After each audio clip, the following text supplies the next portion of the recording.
Ils ont connu les belles heures de leurs équipes, mais ont malheureusement vécu le pire. Une rétrogradation sportive, une liquidation judiciaire. Ils sont supporters de Guignon, Grenoble, Le Mans ou encore Sedan, et juste du foot est parti à leur rencontre, pour voir si la flamme est toujours allumée. Le Mans a connu une époque dorée avec 6 saisons en Ligue 1. Le club a même construit la MM Arena, ce qui affichait clairement les ambitions du club. Clément, coprésident du Supporter Club du Mans, a connu la belle époque. Il a accepté de s'entretenir avec nous pour en discuter. J'ai connu la belle époque, j'ai connu la montée, la toute première montée, les saisons également qui l'a précédée, mais la toute première montée en Ligue 1 sur l'année 2003. Et j'en ai un souvenir extraordinaire. J'étais un peu jeune lors de la Coupe du Monde 98, mais disons que pour le Mans, on revivait la même émotion. C'est un petit peu du même ordre. Durant ces années, malgré son statut de petit poussé, Le Mans a vu passer dans ses rangs de prestigieux joueurs. Oui, oui, oui. Et moi, personnellement, je trouve que c'est une fierté. C'est une fierté parce que quand derrière, on a vraiment l'aspect centre de formation. Je sais que ça fait souvent rire, mais moi, le plus grand plaisir de supporter que j'ai pu avoir sur ces dernières années, c'était lors d'un match de Ligue 1 face au PSG où on avait les Boulogne Boys qui chantaient paysans, paysans. Et en fait, ben oui, les paysans sont arrivés en Ligue 1.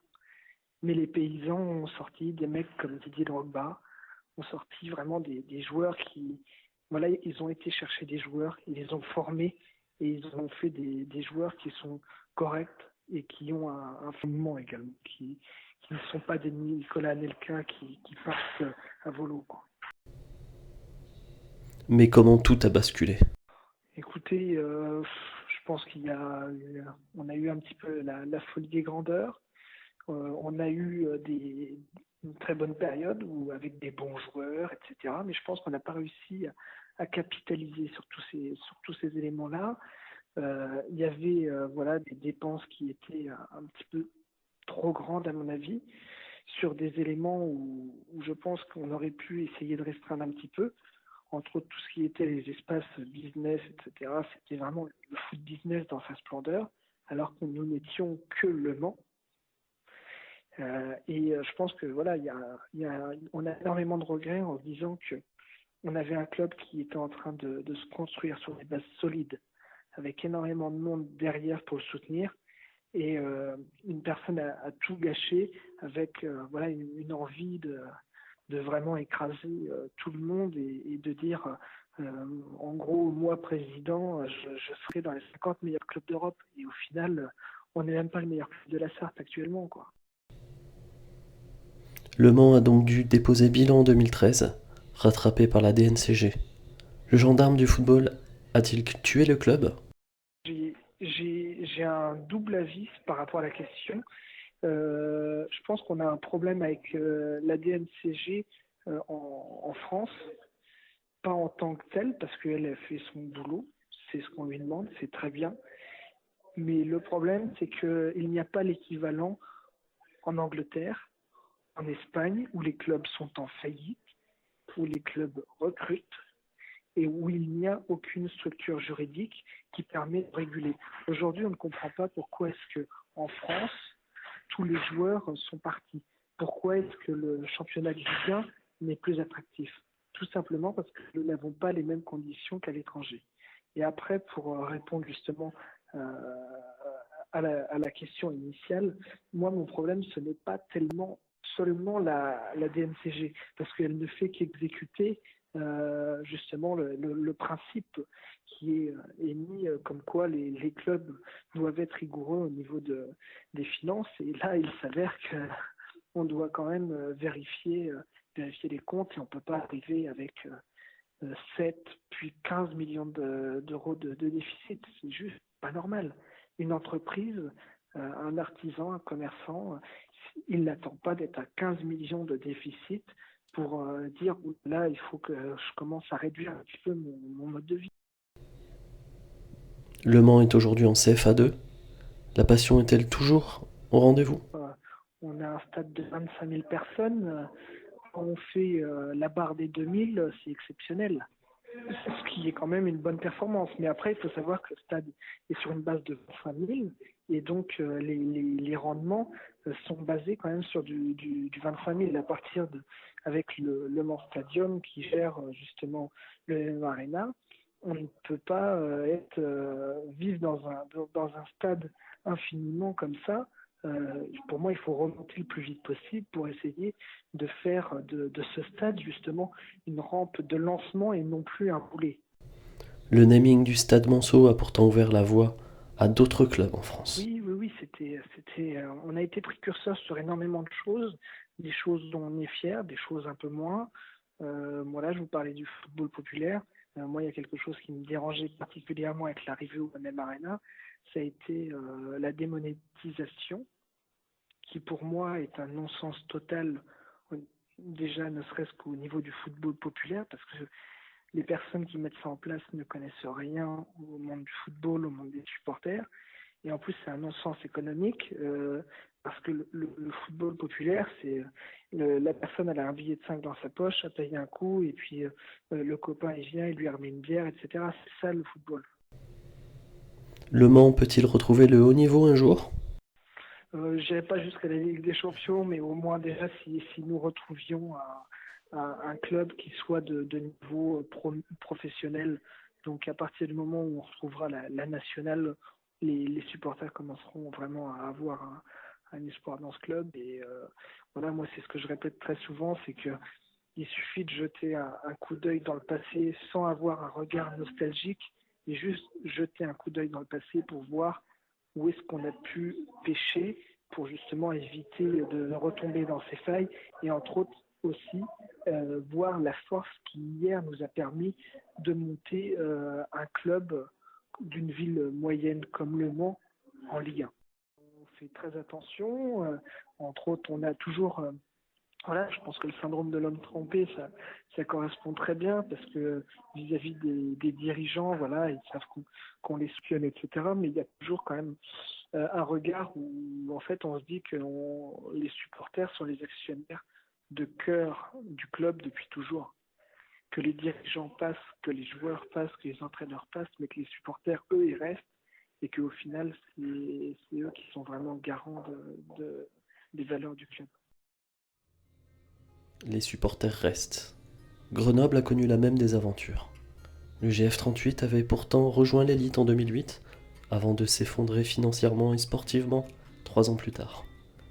Fidèle supporter, Christophe ne perd pas espoir en espérant être suivi. Alors au stade, on a quand même vécu là depuis 4 saisons enfin, des grosses désillusions quand même en CFA parce que le club essaye de monter depuis un certain temps. On remarque quand même que là, donc c'est la 5e année, on remarque quand même qu'il y a quand même un petit peu moins de monde, on va dire, au stade que les années précédentes. Mais bon, on arrive quand même, je pense, à être aux alentours des 2000 personnes qui sont au stade. Pourtant, Grenoble a connu de belles aventures. Stade flambant neuf, monté en 2008. Ouais, je l'ai vécu au stade en fait, bah, du coup, lors de la montée justement en Ligue 1. Et ça a eu aussi l'effet Stade des Alpes, parce que du coup, le Stade des Alpes, on l'a eu en février 2007, du coup. 2007. Et du coup, ça a créé une dynamique par rapport au GF, au club. Et du coup, on l'a vécu au stade, effectivement. En fait, au soir de la 28e journée, on comptait plus de 12 points de retard contre les Stacks, contre 3. Et puis, en fait, on a amorcé justement, une grosse remontée pour, à la fin, pouvoir monter contre Châteauroux au stade des Alpes. Donc, c'était assez intéressant de vivre ça. surtout depuis un club qui n'avait pas connu le haut niveau depuis très longtemps. Donc ouais, on l'a vécu au stade. Effet yo-yo, puisque la chute fut tout aussi fulgurante. Bah, c'était un peu difficile, sachant que bah, on s'était entre guillemets un petit peu préparé. On entendait beaucoup de bruit de couloir, en l'occurrence, comme quoi le club était en très grande difficulté. Il y a eu plusieurs repreneurs qui ont essayé du coup, de reprendre les rênes du club. C'est des dossiers qui ont jamais abouti, donc on va dire qu'on suivait ça un peu justement de près et de loin parce qu'on n'avait pas forcément trop d'informations. C'était assez compliqué en fait. Lors de la descente, du coup, lors du dépôt de bilan, on était en Ligue 2 et on a fini bon dernier du championnat. Et avec des gens, on voyait que voilà qu'il y avait une gestion très très compliquée du club. Et ça nous a justement un peu conforté dans cette descente-là. C'est que soit on était en national, mais du coup, avec ce dépôt de bilan-là, on a vécu la CFA2. Donc c'était compliqué, mais écoute, hein, on a justement maintenant essayé un peu de relever la tête avec tout le monde. Et puis bon, un peu la force de Grenoble par rapport à ça, c'est que du coup, il y a quand même un public fidèle qui est derrière et qui pousse derrière son équipe. La tête grenobloise a été coupée, encore une fois, par la DNCG. Un peu partagé entre deux sentiments. On a toujours l'impression que la DNCG, effectivement, c'est le gendarme français au niveau financier. Ce qui est compliqué, voilà, ce qui est compliqué effectivement à dire, c'est que la DNCG, on va dire, n'aide pas forcément les clubs. Alors certes, il y a une gestion, on va dire, exemplaire par rapport à d'autres pays européens où on voit, par exemple, en Espagne, avec un club comme Valence qui a plus de 400 ou 500 millions de dettes. On se demande comment un club comme ça peut continuer à vivre justement. Alors certes sur ses actifs, mais voilà, forcément il va en falloir payer les pots cassés. Après, j'ai quand même l'impression qu'effectivement la DNCG s'acharne beaucoup sur les clubs, entre guillemets, qui ont eu un petit passé, mais pas forcément sur les très gros. Voilà. Maintenant, on reparle justement de toutes les équipes qui ont subi la loi de la DNCG. Encore maintenant, voilà, il y a des clubs qui ont eu un passé en Ligue 1. Et on a l'impression justement que c'est effectivement le gendarme, mais qui n'aide pas forcément à trouver des solutions. Donc voilà, c'est un peu compliqué. Après, forcément, effectivement, tu payes les pots cassés d'une gestion qui a été mal orchestrée, mal gérée. Forcément, on va dire, c'est un peu à double tranchant, tout simplement. Végétant dans les bas niveaux français, le club a tout de même réalisé un gros coup en Coupe de France. C'était au Stade des Alpes, ouais, c'était les 32e de finale. Du coup, on avait tiré, entre guillemets, le gros lot. On avait tiré l'Olympique de Marseille de Marcelo Bielsa. À Marseille, à la trêve, le match était le 4 janvier. Et Marseille, à l'époque, était leader de Ligue 1. Du coup, avec les fameux Dimitri Payet, André-Pierre Gignac, André Ayou. Et du coup, on avait joué justement avec notre équipe, notre belle équipe de CFA qui a affronté l'Olympique de Marseille dans un match qui a été complètement fou. Le GF, à ce moment-là, avait été assez vite mené au score. C'était, il me semble, au bout de la troisième ou la quatrième minute, ce but d'André-Pierre Gignac. Et du coup, dans ce match-là, on a eu des guerriers. On a eu des guerriers qui ont tout de suite répondu. On avait répondu du coup, sur l'égalisation de Nasrallah à la huitième minute. On avait été mené 2-1 encore, but de Gignac, et on avait su justement tout de suite après encore égaliser. Et voilà, après en Marseille, on avait réussi à emmener l'Olympique de Marseille en prolongation. Marseille avait marqué en prolongation par André Ayou. Et à la dernière minute, à la 120e, on a eu Selim Benriba, qui était notre capitaine justement de l'époque, qui, d'une tête rageuse, avait inscrit le but égalisateur à la 120e minute. Donc ça, c'était franchement, en tant que supporter du GF38, de ces dernières années, c'était vraiment une grosse émotion. Il y avait une super ambiance au stade. On voyait que, voilà, que tout le monde poussait derrière le GF. Et on avait pu vivre du coup l'élimination de l'OM au tir au but à la fin, tout simplement. Donc c'était vraiment, en tant que supporter, ça restera justement quelque chose d'assez gravé parce qu'on était quand même en quatrième division, et on l'est toujours en l'occurrence.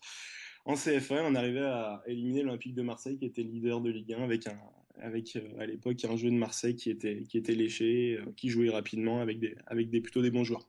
Des envies de regoûter à la Ligue 1?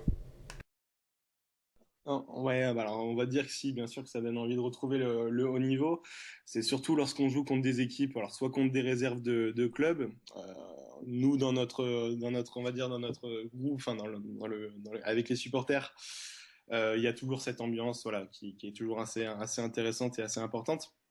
C'est sûr que quand on se déplace dans des petits villages de 2000 habitants, justement, contre des équipes qui scrutent le CFA depuis je ne sais pas combien d'années, voilà, c'est sûr qu'on forcément on a envie de se refrotter aux grandes, entre guillemets, aux grandes équipes, de revivre des grandes ambiances et voilà, de revivre tout ça au Stade des Alpes.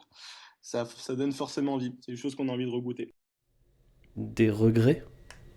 Alors, le simple fait de dire qu'effectivement on regrette cette descente aux enfers, c'est que quand on goûte aux joies professionnelles, aux déplacements qu'on peut faire avec les supporters, aux ambiances, voilà, on parlait de Lyon et de Saint-Etienne, ça c'est des déplacements lorsqu'on fait quand on est supporter qui sont justement super intéressants. On utilise le mot derby un peu à toutes les sauces justement, mais voilà, ça c'est des villes justement qui sont prêtes et voilà, on vit des grosses ambiances par rapport à ça. Donc ce côté professionnel justement me manque un petit peu parce que du coup même lorsqu'on voit les matchs à la télé on se dit bah putain on y était il y a pas si longtemps et je vais d'un côté te dire non parce que je pense que grâce entre guillemets à ce dépôt de bilan on a un peu retrouvé la famille grenobloise. On va dire que les gens sont restés soudés. Ça a formé du coup de nouveaux groupes, de nouvelles vocations. Mais voilà, les gens aujourd'hui qui viennent au stade, qui suivent le GF, sont des vrais passionnés. Et c'est des gens justement qui ont, on va dire, tout connu avec le GF. Et qui justement, je pense que c'est un lien quand même qui est assez intéressant. Donc il n'y a pas que du mauvais dans ces descentes. Voilà, il y a beaucoup de positifs à en tirer, même si voilà, le but du club, il n'a pas été caché, c'est de retrouver le monde professionnel le plus rapidement possible. Malheureusement, les 5 dernières années, comme tu le disais tout à l'heure, on a quand même échoué quatre fois tout simplement enfin, au pied du national, en se faisant devancer par Strasbourg, on parlait tout à l'heure, en se faisant défoncer par Marseille Consola, Béziers. Ça, c'est tous des clubs qui sont en national et l'année dernière, lui a du cher. Donc, tout simplement, quand on voit ces villes qui nous passent, enfin, entre guillemets, ces clubs qui nous passent devant, les moyens financiers qui sont quand même déployés à Grenoble et le soutien populaire, on se dit qu'il y a vraiment quelque chose à faire et que là, aujourd'hui, il y a un petit peu de gâchis quand même dans ces cas-là. Donc, espérons que d'ici 2 3 années, justement, qu'on retrouve au plus vite la Ligue 2, au moins la Ligue 2 déjà. Tout comme Le Mans, Grenoble a un stade très moderne. Avec la chute du GF38, le stade doit être partagé. Alors, si tu veux, ouais, si tu as on a une cohabitation qui est très très très compliquée avec le club de rugby de Grenoble, le FCG. Donc oui, effectivement, tu as une cohabitation entre deux clubs qui se passe pas forcément très très bien d'ailleurs. Cette cohabitation-là, elle se passe pas bien pour des raisons, sur de multiples raisons, tout simplement. Aujourd'hui, le FCG, qui historiquement joue toujours au Stade Lédiguerre, qui est en top 14, aujourd'hui, le FCG, on va dire, réquisitionne énormément le Stade des Alpes, ce qui est très très mal vu du côté des supporters grenoblois, parce que ça reste justement un stade qui a été construit pour le football. Alors, par contre, ce qu'il faut bien mettre en évidence, c'est que en tant que supporter, et les supporters, ce que les supporters revendiquent, c'est qu'on ne met absolument pas on va dire, en cause le fait que le FCG utilise le Stade des Alpes. C'est normal, le club de Grenoble de rugby est en top 14. Ce qu'on remet plutôt en cause, c'est les choix des dirigeants du FCG, tout simplement, qui font tout simplement pour barrer le GF38. On n'est absolument pas prioritaire sur ce stade qui, entre parenthèses, nous revient de droit, tout simplement.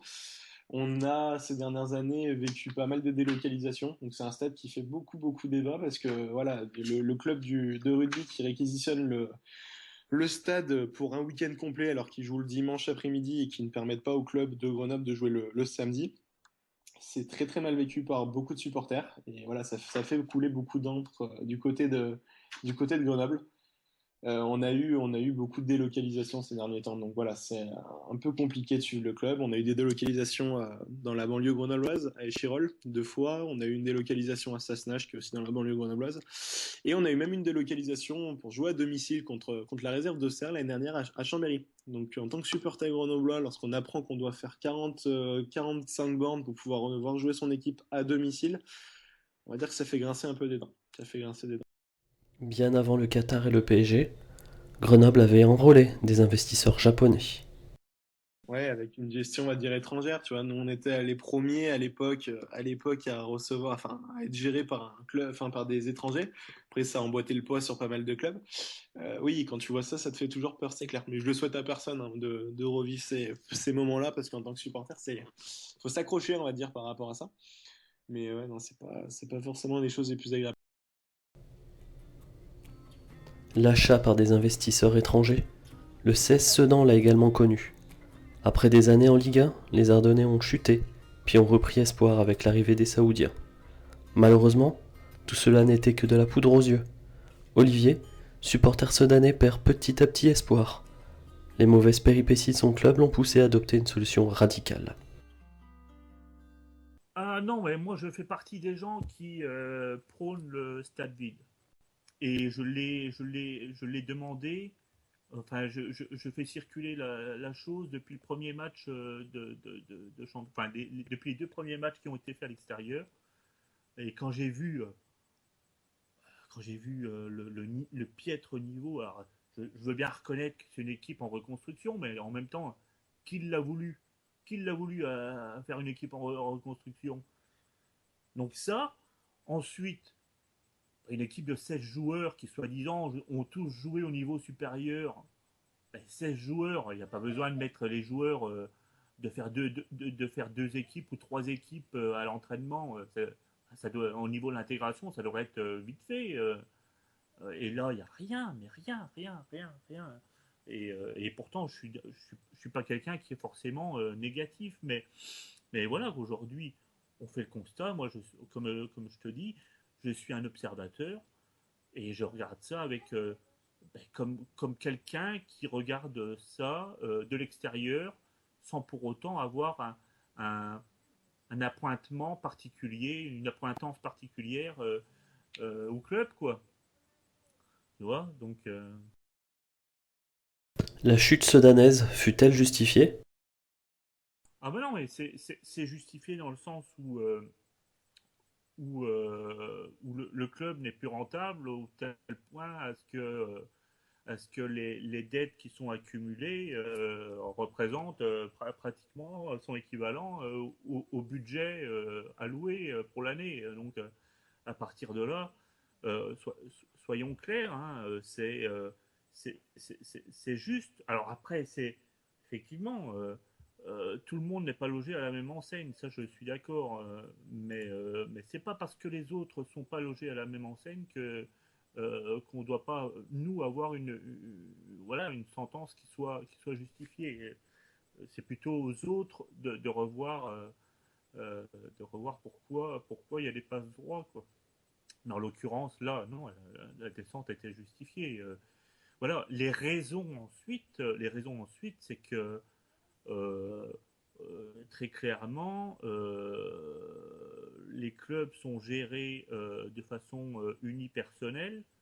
Donc c'est un investisseur qui vient et qui se porte actionnaire principal du club. Et il n'ouvre pas, en général, il n'ouvre pas son, il n'ouvre pas le capital à d'autres investisseurs. Et au bout d'un moment, quand on est tout seul à gérer un club de football qui est finalement un gouffre financier pour les structures à taille humaine, je ne parle pas des équipes comme les Qataris du PSG, où là il y a une holding, oui, voilà, c'est ça quoi. Des clubs comme Sedan, comme Grenoble, comme Le Mans, Metz, c'est des clubs qui sont gérés par un seul. Et, et alors, ils sont là en même temps par leur charisme, leur notoriété, leur leadership, mais ils sont en même temps prisonniers de leur leadership puisqu'ils n'arrivent pas à unir une énergie. La gestion du club est-elle la principale fautive? Oui, oui, oui, non, enfin voilà quoi. Et c'est là aussi que je suis particulièrement critique auprès des dirigeants, puisque euh, aujourd'hui, in fine, on est plus, on a plus, enfin moi personnellement, je trouve qu'on a plus affaire à des gens qui sont des vendeurs de rêves que des gens qui finalement essaient de construire quelque chose. Il suffit de voir aujourd'hui comment sont gérés les effectifs. Songez que on a commencé le premier match de championnat en ayant juste 16 joueurs dans l'effectif. En serrant les fesses, en se disant et si jamais il y a un joueur qui est blessé, on fait comment pour aligner la feuille de match. Et il y a eu, on renouvelle tous les ans 80-90% de l'effectif. Donc c'est-à-dire quoi? C'est-à-dire qu'aujourd'hui, à Sedan, ben, il n'y a pas de projet, il n'y a pas de projet sportif. Voilà, on vit au jour le jour, on colmate les brèches, on est dans un marché économique qui est extrêmement instable, dans lequel, entre l'année 2013-2014 et l'année 2014-2015, il y a une variation.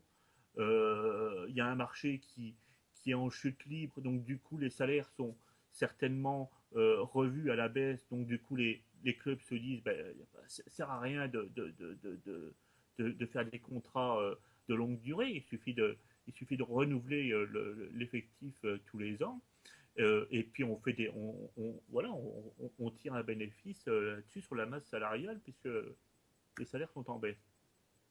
Sauf que dans le football, ça se passe pas comme ça, quoi. Je veux dire, on peut faire ça chez Berner, on peut faire ça dans les entreprises, dans les ventes de cuisine ou quoi que ce soit, mais dans un club de football, c'est particulier, quoi. Je veux dire que voilà, quoi, il faut un projet sportif quand même.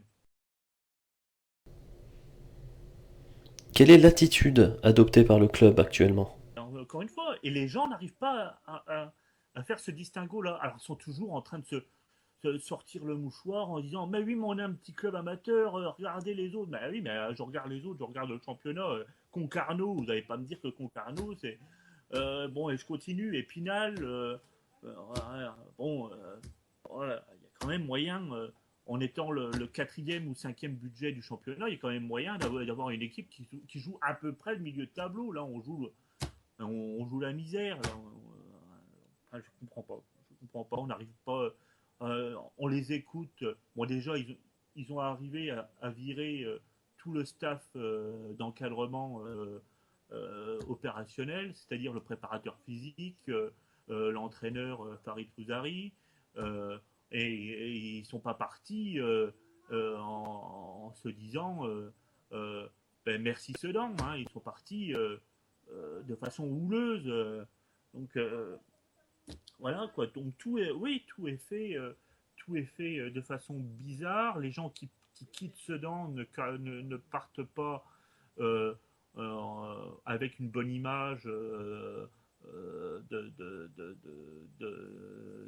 l'équipe dirigeante, de l'équipe d'opération, enfin d'organisation, des frères Dubois tout simplement.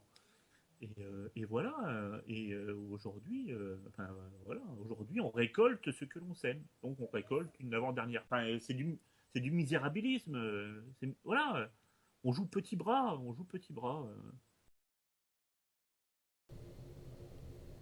Et l'avenir du CS Sedan? Pas pessimiste. Je pense que ça va être revendu, ça. L'histoire du prince saoudien, c'est pas clair du tout. Le prince saoudien, évidemment qu'il était au courant, comme quoi qu'il rachetait le club. Enfin, et là encore, on nous prend encore pour des cons. Voilà quoi.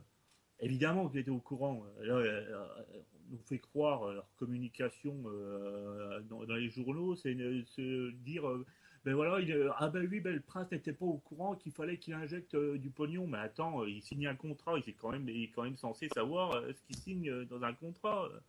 Donc voilà, et après, après ils nous disent on a été lésé, on se pose la question si on va pas, si on va pas porter ça auprès de la justice. Il n'y a pas à se poser de questions. S'ils sont victimes, ils posent. Il n'y a pas à se poser de questions. S'ils se posent la question, c'est que c'est pas clair, c'est que c'est louche. Enfin, voilà quoi. Donc, euh, donc oui, l'histoire des Saoudiens, ça a été. Ça m'a fait. Enfin, moi, je ne comprends pas cette chose-là. D'ailleurs, je ne comprends pas qu'on aille chercher encore des coupeurs de tête enfin, là-dessus, quoi, enfin, dans un projet sportif. Mais ça c'est un autre débat qui est un peu plus politique. Mais et voilà. Et puis ils sont pas proactifs. Alors pour l'instant, c'est vrai, je donne un constat qui est extrêmement négatif, mais en même temps, depuis leur passage en CFA2, c'est quoi l'exploit? Ils repartent en CFA2, et ils ont 6 fois le budget des autres équipes. Donc s'ils n'arrivent pas à, fournir, à construire une équipe qui est capable de jouer les premiers rôles avec 6 fois le budget des autres, là c'est une faute professionnelle. Un pessimisme qui peut se comprendre. Supporter du FC Guignon, Anto s'est pris en amour des Forgerons 5 ans après leur victoire en finale de Coupe de la Ligue contre le PSG. Il n'a pas connu les grandes heures du club. Malgré les années de vache maigre, il n'a jamais pensé à déserter le fanion jaune et bleu. On peut jamais vraiment quitter son club de cœur, il sera toujours là, même si on s'y investit moins. Il y a peut-être des périodes où j'ai pensé à moins faire de choses, on va dire, pour le club, que je passe quand même pas mal de temps à faire de la veille, à essayer de créer des contenus qui sont un peu sympas. L'époque Ligue 2, en fait, quand on était en Ligue 2 avec une grosse ultra, ce qui était très important, c'est qu'on était une bande de potes, on a fait des déplacements. Et c'est là qu'on a créé tout un amour autour de ce club-là, on va dire aussi. L'art Vérel, au début, Vérel est arrivé avec des valeurs, avec des envies, on y a cru, on va dire. La chute a été douloureuse, c'était une grosse gueule de bois, on va dire, une très grosse gueule de bois. Mais suite à ça, il y a quand même un projet qui a émergé et qui était super intéressant, c'était de reconstruire le club. De repartir de zéro avec les anciens, ceux qui ont les valeurs dans leur cœur, dans leur sang, et de relancer ce club tous ensemble. Mine de rien, c'est quand même un très très beau projet. Donc même si après les VRL, il y a eu une grosse gueule de bois, comme je dis, le projet qui a suivi était juste intéressant. Moi j'ai marché à fond dedans et je les ai aidés parce que de tout ce que j'avais comme compétence. Tout le monde avait envie de relancer ce club-là, tout simplement. Alors qu'il n'a pas connu les années folles du FCG, pourquoi avoir choisi ce club? Pourquoi Guignon? Parce que j'y suis allé quand j'avais, je sais pas, autour de 2002, j'ai dû y aller, et le stade, l'ambiance, il y a un truc il y a un coup de foudre avec ce club, cette ambiance, cette ville. Quand je vais à Guignon, je me sens bien, en fait, tout simplement. Et puis après, donc, du coup, on s'y intéresse un peu plus au club, on regarde un peu ce qui se passe dans les autres clubs, et mine de rien, Guignon, il y a des valeurs qui nous parlent, d'abnégation, de travail. Et c'est toutes ces valeurs-là qui m'ont emmené à supporter et à m'investir auprès de ce club. L'avantage de ce club, c'est qu'il y avait des choses à faire, il y avait de la place, des opportunités que j'ai saisies. Et même professionnellement, ça m'a apporté énormément. Actuellement, j'ai trouvé des tafs grâce à Guignon. Sur mon CV, c'est écrit Guignon et les gens ils me reconnaissent grâce à ça aussi. Donc c'est vraiment une très bonne opportunité que j'ai pu saisir, quoi. Arrivé au chevet de son club, alors qu'il était déjà mourant, Anto explique que la ferveur est toujours là, même avec les anciens. C'est paradoxal dans le sens où on a une centaine d'abonnés, un peu moins de 100 abonnés, ce qui est pas trop mal. C'était bien en DH, en CFA2 ça reste c'est pas trop mal. Il y a pire mais il y a mieux. On a un stade de 14 000 places mais on doit avoir une moyenne de 500, 400, 500, donc c'est une petite affluence. Mais lorsqu'on est monté en CFA2, le dernier match de la saison c'était le premier contre le deuxième, Guignon contre Longet. 2200 personnes au stade, record d'affluence en DH, on n'a pas trouvé mieux, on va regarder tous les scores, on n'a pas trouvé mieux. Donc ça montre qu'autour de nous, il y a des gens qui sont prêts à suivre le club, on va dire. C'est là que je reviens à essayer de fédérer les énergies, à essayer de faire revenir du monde au stade, de refaire une sorte de part. Pour moi, Guignon, ça reste une marque, je le vois sur les réseaux sociaux.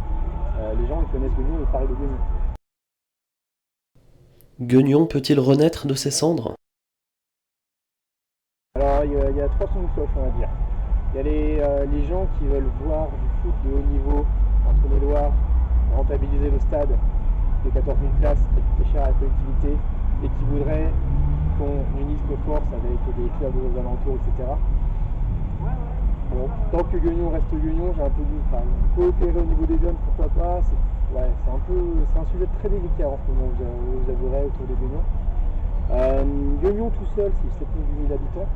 Il y a beaucoup d'énergie autour de ce club-là qu'on arrive à fédérer. Là, on est en CFA2. On est vraiment parti de rien. C'est-à-dire que quand on a lancé le club, on avait 20 joueurs, quoi. En jeune, c'était pareil. On n'avait plus de partenaires. VRL, à l'époque des partenaires, il en restait 5. Maintenant, on a 120 partenaires. Ça peut être le petit boulanger du coin, mais ça reste un partenaire et on fidélise tout ça. Donc on se reconstruit de zéro. Et moi, et là actuellement dans CFA2, on a vécu 2-3 saisons difficiles en CFA2 à vivoter, parce qu'on nous manquait des moyens. Là, on a un peu plus de moyens, un peu plus réglementairement parlant, pas forcément financiers. Et on a pu un peu, on a Richard Trimino qui est désormais directeur sportif, qui a pu apporter son expérience, son réseau aussi. Et avec tout cela, je pense qu'on peut jouer le haut de tableau actuellement en CFA2, qu'on pourrait viser le CFA. Plus haut, ça serait compliqué avec le foot actuel. Après, rien ne dit que la bulle football ne va pas exploser d'ici quelques temps et que voilà. Nous, on est un club formateur à Guignon. Il ne faut pas qu'on fasse comme des clubs récents, comme Evian, ou même j'ai envie de dire comme Dijon, qui est un club très jeune, qui a beaucoup investi, ça marche pour le moment. Mais il faut continuer à fédérer, à travailler autour de la région, de faire un peu de branding autour de nous, de fédérer toute cette énergie et d'essayer de faire pousser le club, que ce soit sur les jeunes, sur les seniors, sur les partenaires. Voilà, moi je vois plus ça comme un club qui, pourquoi pas du national, mais on verra bien. Après, il y a encore la réforme du championnat qui va arriver, qui va agrandir le nombre de clubs en amateur. Donc il y aura plus de clubs, mais du coup c'est compliqué aussi. Il y aura une place, c'est compliqué aussi quoi, avec les fusions et les trucs. CFA, c'est jouable. Plus haut, c'est compliqué. Une ambition qui peine à dépasser le CFA. Ses supporters ont connu la descente de leur club, d'autres ont connu la même situation. On pense à Calais, Luznac, Cannes, Valence ou encore Évian. Pour ce dernier club, la chute est encore trop fraîche. Contactés à ce sujet, 3 supporters savoyards me font quasiment le même retour. Nous n'avons pas encore digéré. Aujourd'hui le club est mort. Nous sommes supporters d'un club qui n'a plus d'équipe. En espérant revoir un jour ces clubs au haut niveau, ou tout simplement voir des sourires sur les visages de ses supporters. Un modèle revient souvent dans les bouches de ces passionnés, le RC Strasbourg. Jimmy, supporter du RCS, a tout vécu. Aventure européenne, Ligue 1, puis la descente. Fervent supporter, l'idée de quitter le navire ne lui a jamais effleuré l'esprit. Non, pas du tout. Pas du tout, parce que bon, je supporte quelques clubs en général dans l'Europe, mais c'est vrai qu'en France, mis à part quand il y a la Ligue des Champions, voilà, je vais soutenir les clubs français, mais à part le Racing, il y a aucun club qui me fait autant vibrer que Strasbourg. Puis c'est le club de ma ville, quoi. Donc jamais j'ai pensé à quitter le navire pour partir autre part. Pourtant, la descente reste un grand traumatisme. On était un grand club et on est la capitale de l'Europe, quoi. Donc au niveau de l'Europe et au niveau national, Strasbourg, ça a toujours été une belle équipe, une grande équipe. Puis du jour au lendemain, on se retrouve un club amateur qui ne vaut quasiment plus rien. Donc c'est vrai que les premiers matchs en CFA2 étaient compliqués, parce que c'était vraiment, on passait des stades de 15-20 000 personnes à des même pas 5 000 places, quoi. Comment tout cela a-t-il pu s'effondrer ? Il y a une personne qui va revenir, hein. C'est notre cher et tendre Jafar Ilali et sa mauvaise gestion. Après, bon, c'était petit à petit, quoi. Moi, j'ai pas vraiment d'avis extérieur, parce que je l'ai vécu, j'étais pas, disons, je supportais le Racing, mais pas autant qu'avant. Pas autant que maintenant, pardon. Donc, voilà, moi, je voyais la mauvaise gestion, mais je me posais pas plus de questions. Puis c'est vraiment au moment où le club s'effondre que là, je me suis dit, punaise, la gestion du club, elle était vraiment, vraiment très nulle. Et ouais, après, voilà, je m'attarde pas là-dessus. Je me dis, c'est une mauvaise partie du passé du club qu'il faut maintenant oublier. Et que, voilà, faut voir vers l'avant et essayer de monter dans les prochaines années à l'échelon supérieur. Mais la remontée a donné de nouvelles sensations à Jimmy et à la Méno. Bah, rien qu'en en parlant là, j'ai les frissons. Parce que j'ai essayé d'être là aux matchs les plus importants. Et puis là, c'est le premier qui me vient, c'est Strasbourg-Colomiers, donc guichet fermé il y a 2 ans. Puis on gagne 2-0 et au final, bah, on monte pas. Donc là, on s'est dit, punaise, encore quelque chose qui s'abat sur nous. Puis on s'est dit, l'année suivante, ça va être la bonne, quoi. Et donc, on y a cru, malgré que c'est vrai qu'offensivement, on n'était pas exceptionnel, mais défensivement, on était costaud. Puis, petit à petit, on y croyait, on y croyait. On pensait monter de nouveau avec un guichet fermé face à Amiens. Ça s'est pas fait dans les dernières secondes. Puis là, ben, on s'est déplacé, des milliers de personnes, on s'est déplacé à Belfort pour fêter la montée, et c'était la bonne, quoi. Et là, j'ai toujours les frissons. Y a-t-il toujours cru? Moi, j'y croyais. Je pensais pas que ça allait se faire dans l'immédiat, parce que c'est vrai on est remonté en 5-6 ans. Donc moi, je pensais que ça allait mettre beaucoup plus longtemps. Puis je pense que Marc Keller, le fait qu'il revienne, ça a permis de restructurer parfaitement le club et comment dire, de voir renaître son bon vieux Racing, quoi.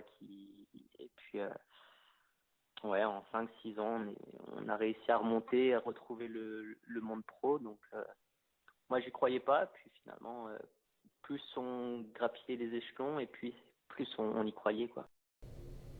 Y a-t-il toujours une crainte à l'éventuelle rechute du club? Là, maintenant, j'ai pas peur parce que c'est vrai que l'arrivée de Marc Keller nous a quand même permis d'y croire ces dernières années, puis on y a cru.